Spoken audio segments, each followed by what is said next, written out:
Okay, so we're diving deep today, really deep. And I've got to say, you've given us a lot to work with. Hmm. We're talking everything from like the energy in our bodies, to humanity's purpose, consciousness, how powerful our emotions are, the whole relationship thing, even health and society. Yeah, it's a lot. It is. Yeah, But that's what we do here. right. Right.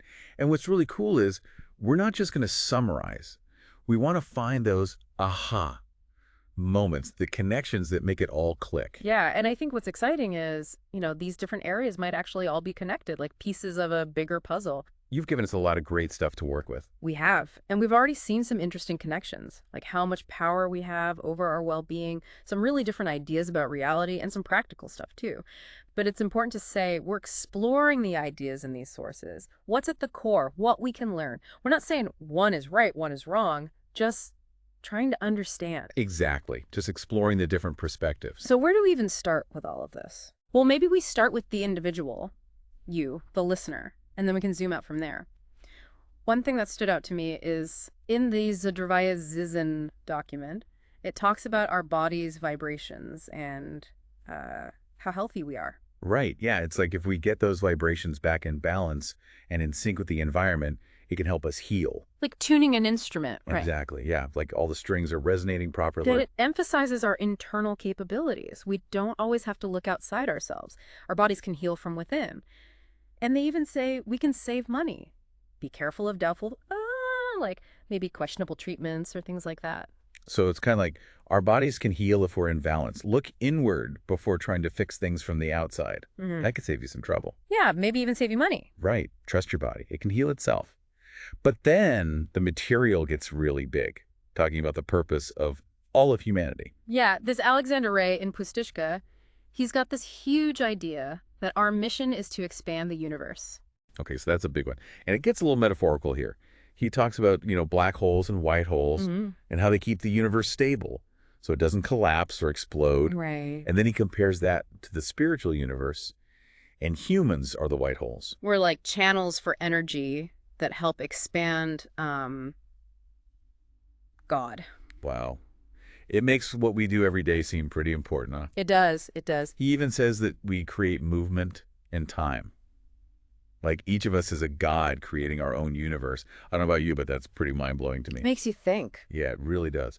But if you think of humans as a bridge between the spiritual and material universes, Yeah.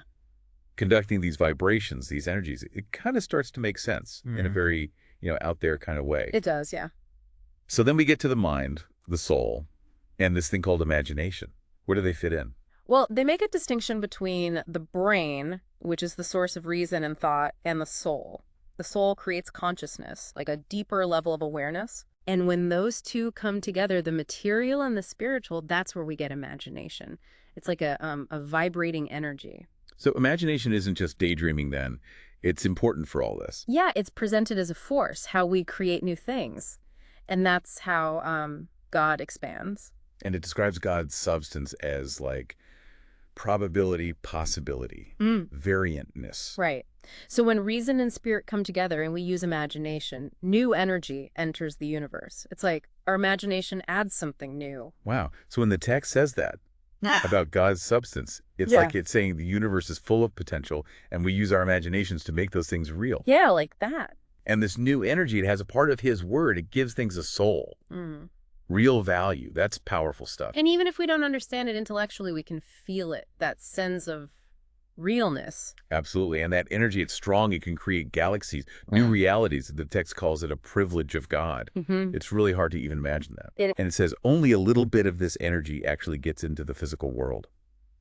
But we can learn to use it more, this power of imagination, by getting closer to our spirit.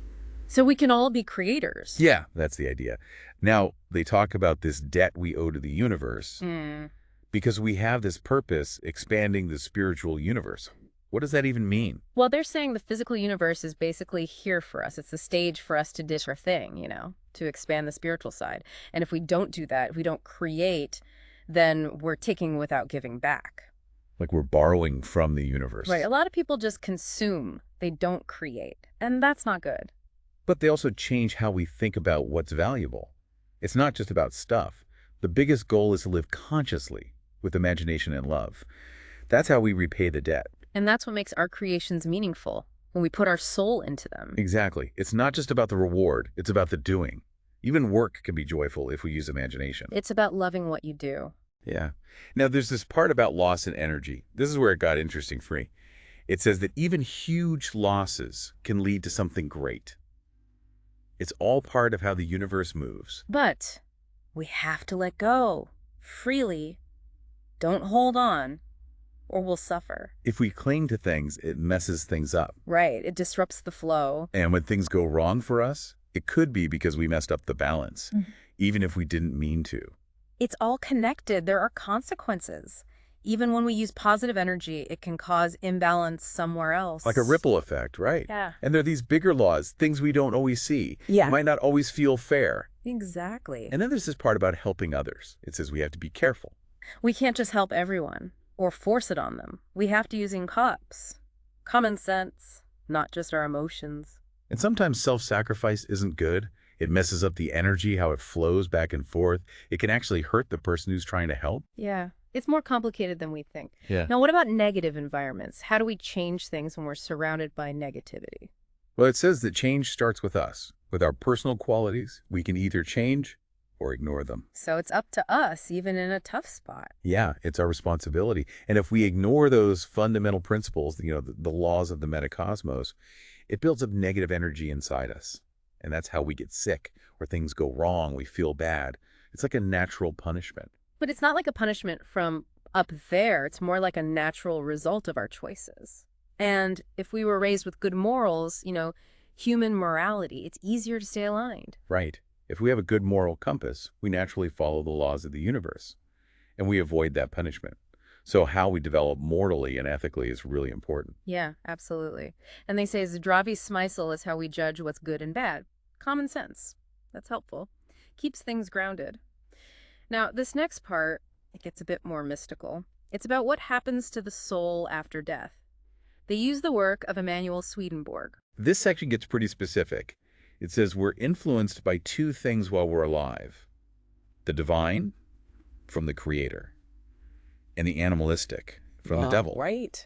And after we die, our soul changes. It's drawn to whichever influence was stronger.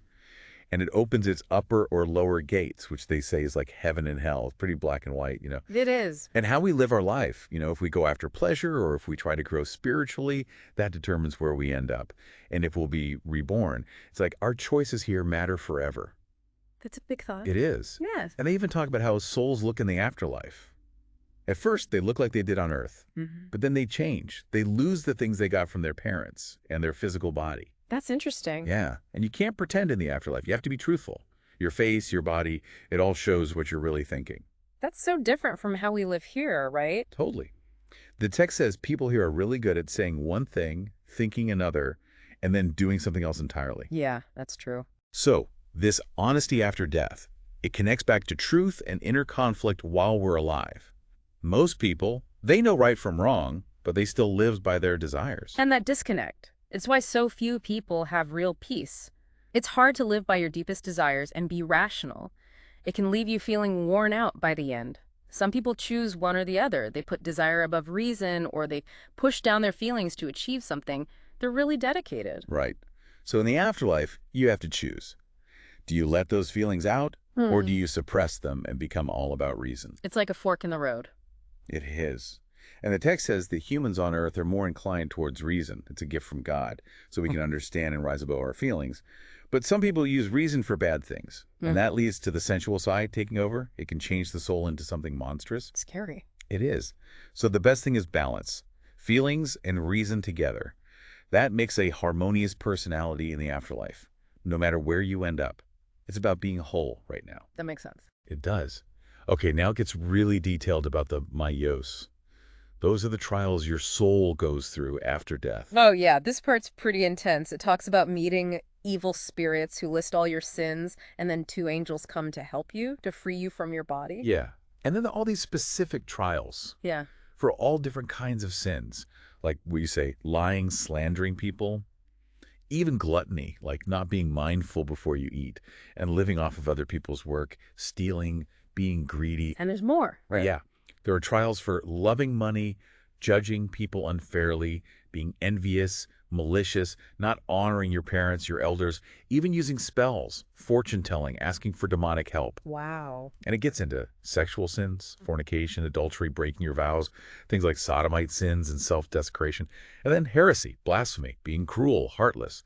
It's a lot. It is. I mean, this whole list of sins, it might make you feel overwhelmed, but it's just one way of looking at things, Yeah. one perspective. And it ends with a reminder to follow the commandments.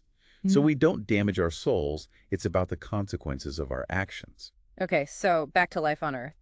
The text talks about personality, how it's formed. Right. It says a real personality is in harmony with the universe, not just trying to get attention. It even quotes that psychologist, A.N. Leontiev. Personality is not born, personality is formed. It's all about how we're raised, how we're educated. And everyone's born with something, right? This foundation.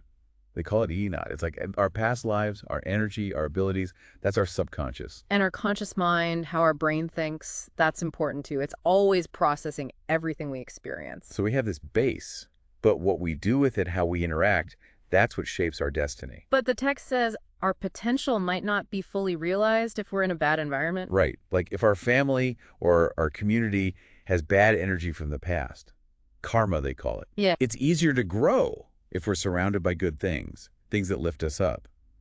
But if we choose a bad way of life, even when we're in a bad spot, it can lead to like a death of our personality. Annihilation, they call it. Like we lose the pieces we need to navigate the world. So it's important to be mindful of our surroundings. It is.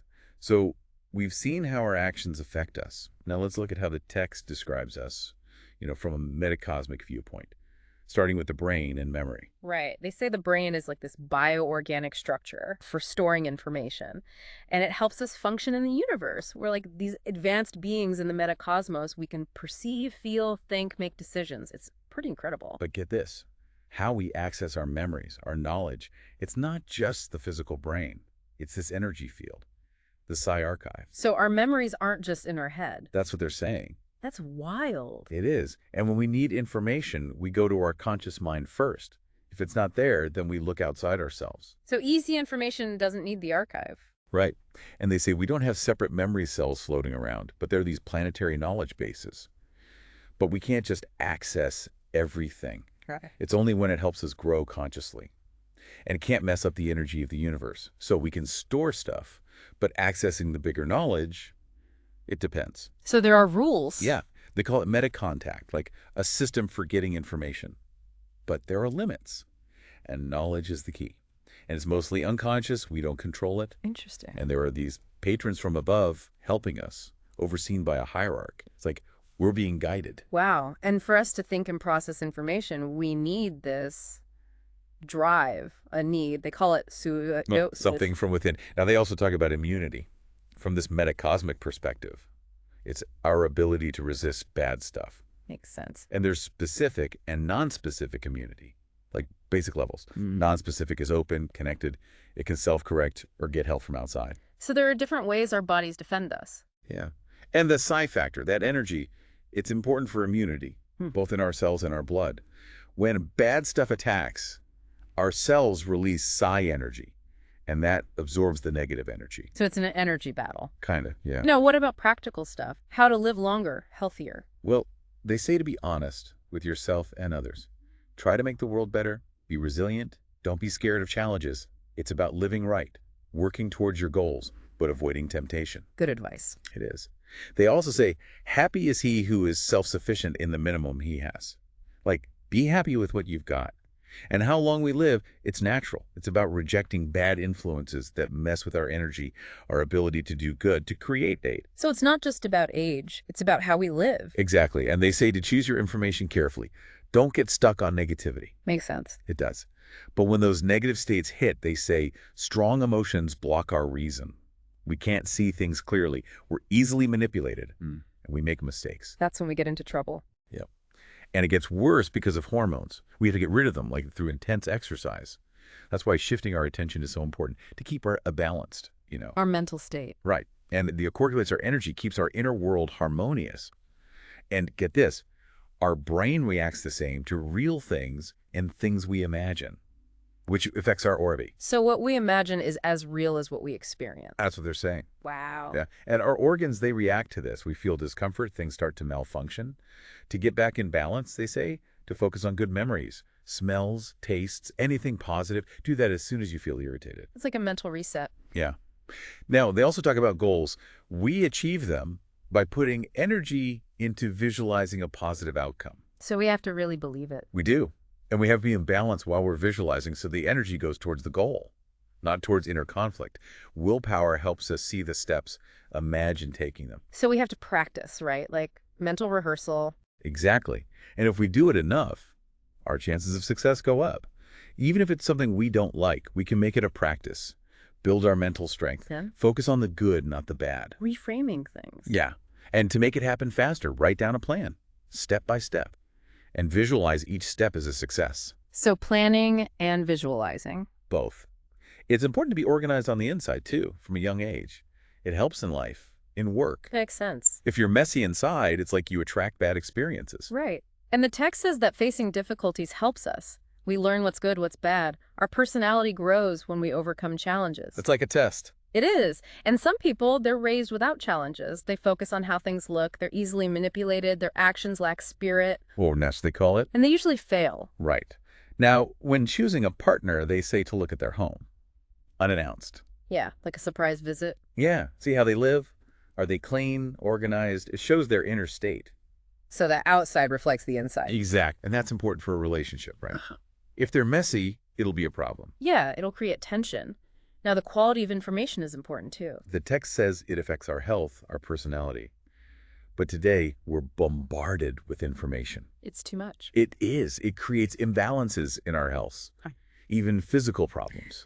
We have to be careful what we let in. Be selective. Don't overload. They mention confession in Orthodox churches to, like, release negative information. Like a cleanse. Yeah. And they say all our problems start in the soul. At a spiritual level, we have to cleanse it. Or we might face natural selection. Intense. It is. So back to psyche management. They say the Yuko regulates our energy, and it has a lot of potential. Untapped potential. Right.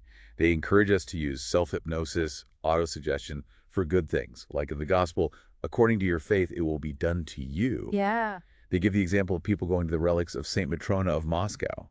They believe they'll be healed. It's the power of belief. Exactly. And they say we have to develop our ability to feel. That's important for these psychic techniques, to control our energy, our internal changes. Makes sense. It does. They say to think of a long-term goal, break it down, and say it out loud. It programs reality, both inside and out. And those goals get energy from above, which gives us strength, opens up opportunities. It's like we're getting help from the universe. Exactly. Now here's a cool one. Use a mirror to test situations. Calm yourself, stand in front of it and ask, should I do this? Moving forward means yes, backward means no.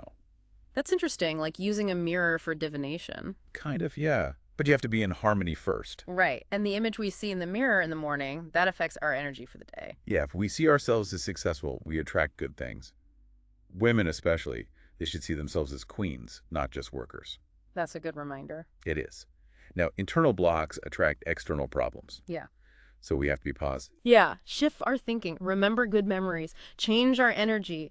And they say, misfortune never comes alone. So we have to activate our memory fast. Our memory for images. Right. They also talk about allies, like reprocessing, neutralizing those disturbances. They say to think about your day before bed, admit your wrongdoings. That helps you sleep better. So you clear your conscience. Yeah. And in the morning, apologize to anyone you've wronged, to cleanse your moral consciousness. Honoring our parents, our elders, that's important too. If we disrespect them, we're programming ourselves for a shorter life. There's that saying, he who does not respect parents and elders will not walk in awe. We all have strengths and weaknesses, right? Yeah. But the good should outweigh the bad. Focus on your strengths. Don't dwell on the weaknesses. Imagine your good qualities. And what about the evil eye? They say to avoid eye contact in crowds and think positive thoughts. Visualize a waterfall between you and other people. Imagine you're transparent. Like a shield. Yeah. And before you sleep, wash your face and hands with cool water to get rid of the mental dirt from the day. Imagine it washing away. and see your body as radiant. A good way to end the day. It is. And they say love and respect are everything. For ourselves and for the world around us, that's how we transform. Thinking in images helps too. I get picturing different scenarios. Yeah. But don't imagine bad things. Imagine what you want. Put energy into it. Think about it in detail like it's already happened. Skip the failure part. And don't put bad stuff into those goals. So be mindful of what we're imagining. Exactly. What we focus on, it sticks to us. It gets our energy. If your routine is disrupted, that's a sign to stop and think about how you're acting. Interesting. Yeah. And when you're planning, think about the worst case. It helps you get ready. Okay. And like attracts like. So imagine yourself successful, worthy. You'll attract good people, Yeah. women especially. They have to see their own value. Right. And you can change your destiny by changing your mind, even your looks, because your image affects the energy around you. It influences your behavior. The text says, as a person sees themselves in the mirror, so they will attract people like them. It's all about perception. It is. Now, there's this thing called the test of money. It's a strong energy field. It pulls people in if their thoughts and actions about money aren't pure, Yeah. and it controls them. So it's like a trap. Yeah, it can lead to bad things, crime, sickness, even mental illness. Now, they say that our thoughts control our actions. Right. And our thoughts are based on our beliefs. So to change how we act, we have to change our beliefs. But that's hard to do by force. It is. They say there are two ways. Big, tough life experiences that completely change you, or learning new things that make you want to change. Okay, so we have some control. Yeah, but it has to come from within. Right. They also have some warnings about technology, like computers, the internet. They say it doesn't make us smarter, it actually limits us. And it serves those in power, those who want us to be like robots just following orders. Exactly. And the computer's energy field, they say it blocks information from getting to our cells. It damages them. So it's slowly killing us. At a molecular level, yeah. Uh-huh. Especially our nerves, our heart. The brain has to pull stuff from our muscles to fix the damage. It's pretty scary. It is. What about other things? Like ultrasound. Yeah, they talk about that. It suppresses us, weakens our immunity. We don't perform as well. We're more susceptible to things. And the media, too. It's always pushing trends on us. How to think, how to live. Right. It's like they're programming us. Exactly. They use mass suggestion. Yeah. And they manipulate our genes. Yeah. With electromagnetic fields, even their copy. Yeah. And those fields interact with everything. Power lines, pipes, even rebar in buildings. It's like we're constantly being bombarded with these artificial waves. And as waves mess up our chromosomes. Yeah, they get rearranged, but in a bad way. High-frequency waves make us aggressive, dull. Low frequency, around 10 hertz, create terror. And even lower frequencies can kill us. That's really disturbing. It is. They also talk about family energy, how it's created. Family shade. Yeah, people always fighting. It creates a negative field. And that just leads to more problems. But if they're positive, it creates a good field. Right. One that brings warmth and love. So it's a choice. It is. And they say the only thing stopping us from being happy is laziness. Laziness. Yeah, because even rich people are often unhappy. Because they're empty inside. Exactly. It's Well- not age that makes us sick. It's our lifestyle. If we only focus on material things, it weakens us. Spiritually and as a person. So we have to take care of our souls. We do. Yeah. And they remind us we get what we deserve. We're responsible for our bad luck. It's that saying again, don't blame the mirror if your face is crooked. And we have to give as much as we want to receive. Love especially, we can give it endlessly and it'll come back to us. Good returns to the good, light to the light. The world is just live accordingly. Beautiful. It is. Now, you can't change someone directly, but you can change their energy, how it vibrates. How? Through your senses, how you act, how you feel. Remember, like attracts like. Right. So you want love from your partner, you have to give unconditional love. Be sincere, be free. True love comes from respect, attention, affection. Change yourself first, then the world will change. Nah, it's powerful. It is. And if a man hasn't found his place, he'll be unfaithful. Not necessarily cheating, but in other ways. Now, they say a lot of young women today, they don't have real goals. They don't think about the future, about getting old. Yeah, It's under their okay. parents' advice. There's that saying, he who does not listen to parents will not walk in. Right. And people often look for partners because they don't know what they want in life. That's sad. It is. But when we do have a goal, something we really want, it gets energy from above. That helps us make it happen. But it has to be good, based on innate. I see. And what happens if we can't achieve our goals? They say if you can't do something you want within 2, 3 months, it creates stress. It can lead to depression. And the people around us, they influence us a lot. Our character, our abilities. Our environment shapes us. It does. And if young women are in aggressive environments, they might develop masculine traits. They lose their femininity, their attractiveness, and that pushes away good partners. They attract the wrong kind of attention. It makes it harder to get married. That's a difficult situation. It is. If you're feeling irritated, they say to shift your attention and move your body, burn off those hormones. Good advice. Yeah. Choose your friends carefully too. Spend time with good people, successful people. With whom you associate, from them you will acquire. That's true. It is. And women, if they're indifferent to their partners, it takes away their energy. Men need to feel needed. If they don't get it at home, they'll look for it somewhere else. It's like we talked about before. Family is like building a